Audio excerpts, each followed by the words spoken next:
Your body is a business. It has departments, it has systems, it has management, it has KPIs. When those systems are mismanaged, the body declines. Most people have spent years optimizing their company and almost no time optimizing the one asset that runs it, you. And we measure it all through the BioAge index, which is a unified biological age score that combines 3 layers of how your body is actually performing. In today's episode, I want to go deep on 2 things: the mechanism, which is timing, rhythm, and sequence, why it's the lever that most people completely miss, and how getting it right changes absolutely everything, and the metric, which is the BioAge index, what it is, how we build it, and the 2 ways we measure it inside Turn Back Time. Welcome to Longevity Masters. I'm your host, Grant Hutchby, and this show exists for one reason: to reclaim as many years of optimal life in as many people as possible. Our first target is 10,000 years reclaimed by 2030,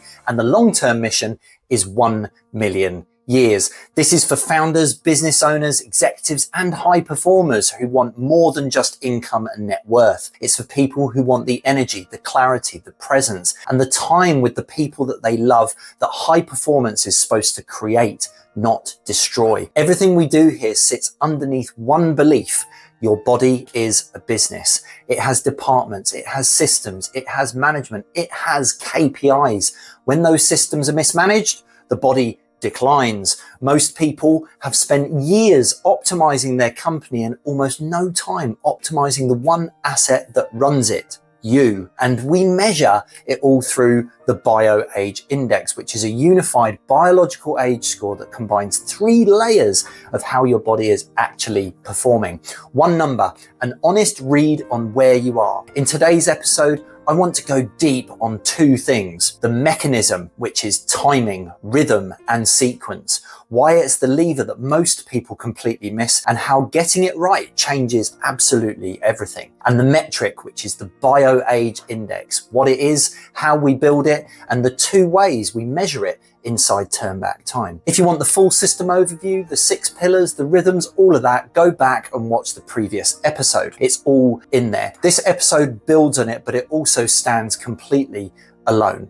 Remember, the life you have in 20 years is built by the systems that you run now. And it's not just about what you do. It's about when you do it. Timing is everything. Most of the people watching this are already doing a lot right. You're training, you're reasonably disciplined about food, you're aware of sleep, you've probably got a wearable on your wrist right now, and yet something still isn't working the way that it should. Energy is inconsistent, recovery is slower than it used to be, clarity dips at the wrong moments, the right thing at the wrong time is still the wrong thing. It's not just a health idea, it's a principle that runs through everything: your business, your relationships, your biology, all of it. Think about your business for a second.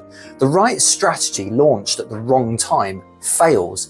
The right hire made at the wrong moment costs you money. The right conversation had in the wrong environment creates confrontation instead of resolution. You already know this. You've lived it. So why are we applying a completely different logic to the body that runs the business? Let me give you 2 examples from my own life. These are not flattering, but they are real. I had a member of staff who had mishandled a customer situation. I needed to address it. Instead of choosing the right moment, I was reactive. I pulled them up while they were eating lunch, which was the wrong environment, wrong headspace on both sides.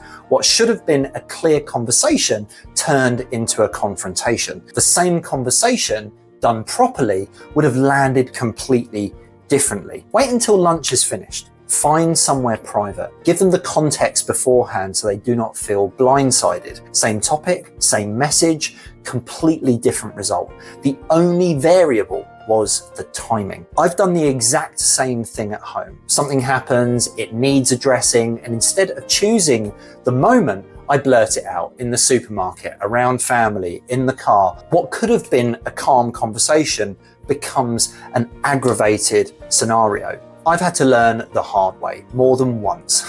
And it's not just what you say, it's when you say it. It's where you say it. Choosing the moment changes the outcome every single time. Your biology works on exactly the same principle. Light, food, training, sleep, caffeine, recovery, all of them have an optimal time. Get it right and everything compounds in the right direction. Ignore it and everything quietly breaks down. Think about everything in a well-run business that has to happen at the right time. Staff turning up when they're needed, deliveries arriving on schedule, the right meetings at the right point in the week, opening hours that customers can rely on, cash flowing at the right moment to cover what needs covering. When the timing breaks down in a business, the business creates friction. A delivery is missed, a meeting happens at the wrong point, a decision gets made before the information was in, and the business underperforms. It loses. Your body has the same kind of internal schedule. Think of it as a set body clock running in parallel. So sleep has a clock, food has a clock, energy has a clock, hormones have a clock, and recovery has a clock. When those clocks are aligned, you feel sharp. Your energy is stable, your recovery is faster, your output is more consistent, and when they're all over the place, you decline quietly, slowly, invisibly, until it isn't. The issue is that nobody has given us the schedule. We were taught what to do. Nobody taught us when, and that's the gap. And that's exactly what Turn Back Time was built to close. Let me take you through 3 areas where I personally got the timing completely wrong for years. And I would argue most people watching this are getting at least one of these wrong right now. The first one is eating. I've been a qualified personal trainer and sports injury therapist for over 20 years. I knew what to eat, the macros, the protein targets, the whole thing. What I didn't know, and what nobody teaches you in the training, is when to eat and the proper way and when to eat it, when to start, when to stop, and why the consistency of that window matters as much as what's in it. I tried everything.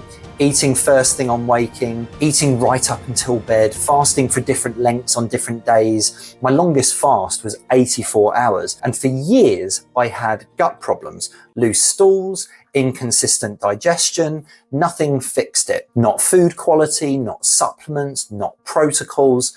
The only thing that fixed it was a consistent eating window. Same start time, same stop time, every single day. Stopping eating 3 to 4 hours before bed transformed my sleep almost immediately. Delaying my first meal improved my metabolic flexibility in a way no other change had managed to do in the past. The window mattered more than the food. Get the timing right first, then refine what goes in it. The second thing is sleep. I spent years in the camp that less sleep equals more productivity. That was absolutely wrong. Sleep is the enabler of productivity, not the enemy of it. But the timing piece took me longer to understand. During the week, I was consistent. Same rough wake time, same bedtime.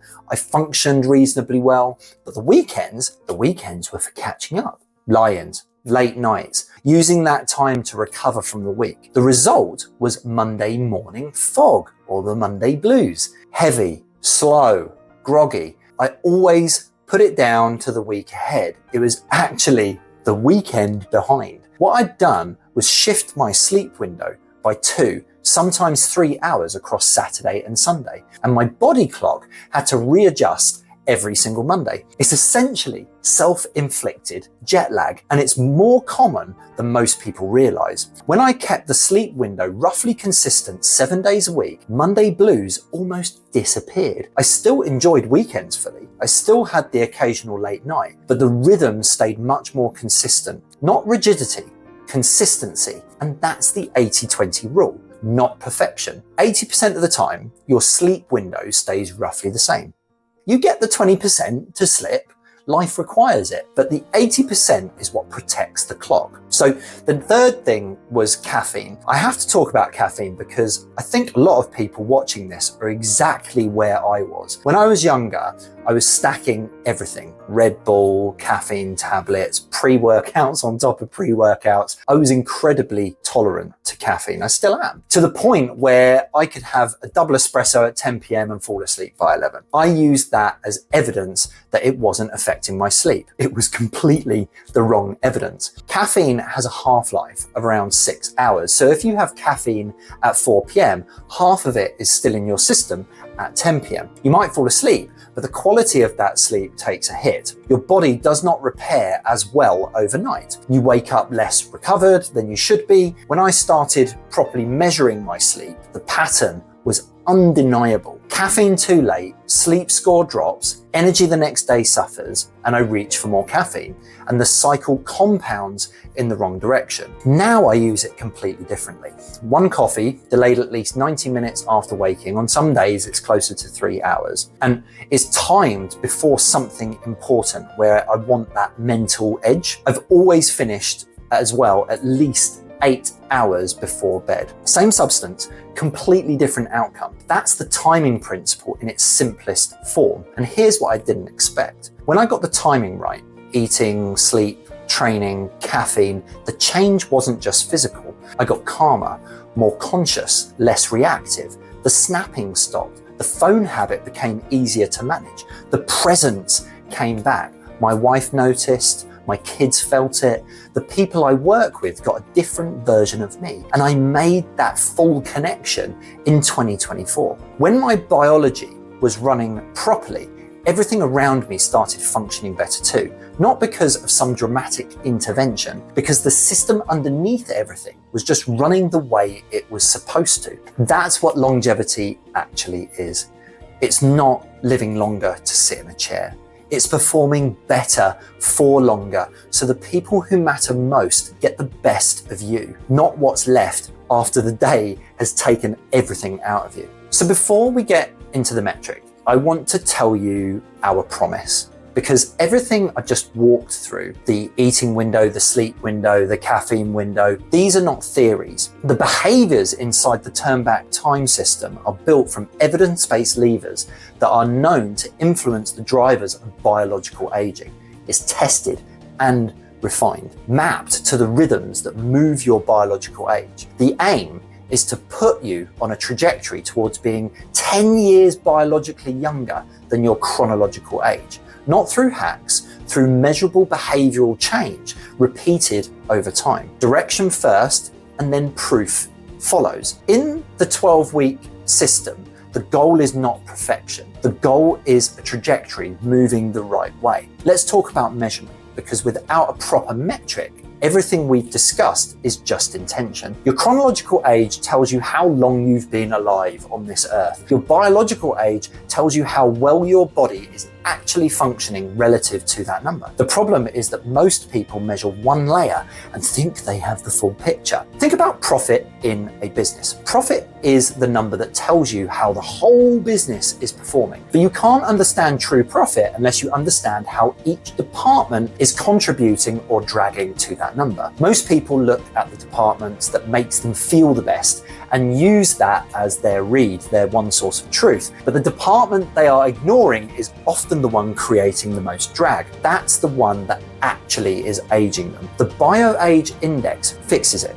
It combines 3 layers. Functional age or fitness age. This comes from your wearable data, your cardiovascular health, your recovery metrics, your VO2 max. Devices like Whoop, Garmin, Aura tell you how your body is performing. Then we have physical age. This comes from a body scan. It measures how your body is built. You've got lean mass, fat distribution, body composition, BMR, which is basal metabolic rate. I use a Hume body pod scale. It tells you how your body is structured. And then the third thing is cellular age. This comes from an epigenetic test. In simple terms, it looks at how your cells are aging underneath the surface. It's independent of how you feel or how you perform. It tells you how your body is actually aging at the deepest level. This is the gold standard. And we average those 3. That is effectively your BioAge index. It's one number, 3 layers, a complete picture,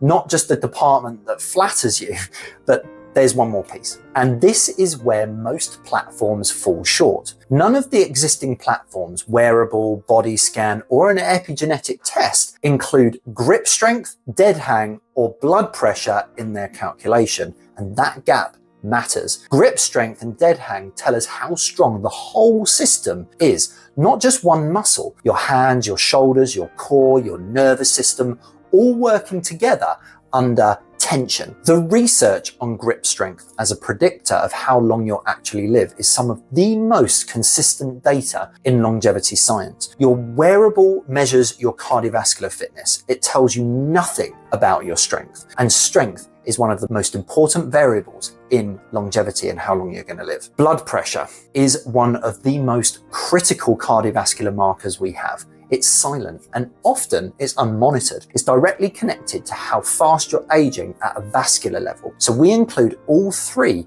as adjustments to the BioAge index. Leaving them out would be like calculating profit without including your biggest cost center. My own number, and I'll share this because I think it's important to be honest about where I've came from. At 39, I did my first health assessment. Metabolic age only. It was a Blue Crest health check and it came back as I was 51. At 39, my metabolic age was 51. I'd spent 20 years in fitness. I knew the protocols. I was doing a lot of the right things, but I was doing them at the wrong time. The result sent me on a research journey into longevity specifically, not fitness, not general performance, how you actually reverse biological age. More recently, when I ran a full BioAge index composite, which was wearable data, body scan, epigenetic test, and all three adjustments, I came out at 9.6 years younger than my chronological age. It's measurable, it's data backed, and the biggest single lever was not a new protocol, it was timing. Inside turn back time, we measure biological age in two distinct ways, and the difference between them matters. The first is the full BioAge index composite, which is wearable data, body scan, epigenetic test, grip test, dead hang, and blood pressure. It's precise. It's where you are right now. The second is your BioAge index trajectory. And this is where the turn back time scorecard comes in. The turn back time scorecard is a behavioral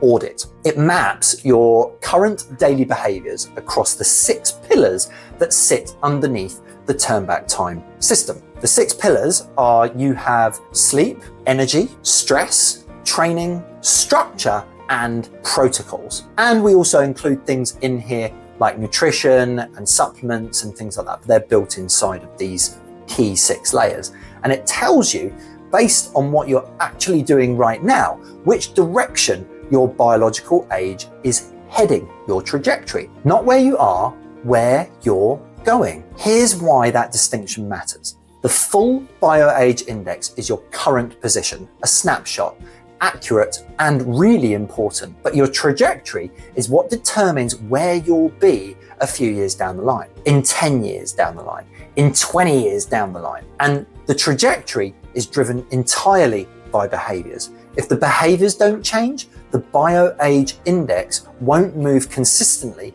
in the right direction. You might get a good score, but without the behaviors behind it, you won't hold it. Same principle in business. Your profit number is today's position, but profit won't move consistently in the right direction if behaviors and systems producing it aren't right. The number follows the system. One scorecard gives you awareness. Repeating it gives you a trajectory. The first score shows you where your behaviors are pointing today. The second tells you whether the system is working. And the third tells you whether you're compounding in the right direction. That's why we ask people to take the scorecard repeatedly, not once, every 30 days. And it's totally free. I'm not charging anyone for this. This is a measurement tool, not a quiz. Let me bring this together. The life you have in 20 years is built by the systems that you run now. And the most underestimated variable in those systems is not what you do, it's when you do it. The right thing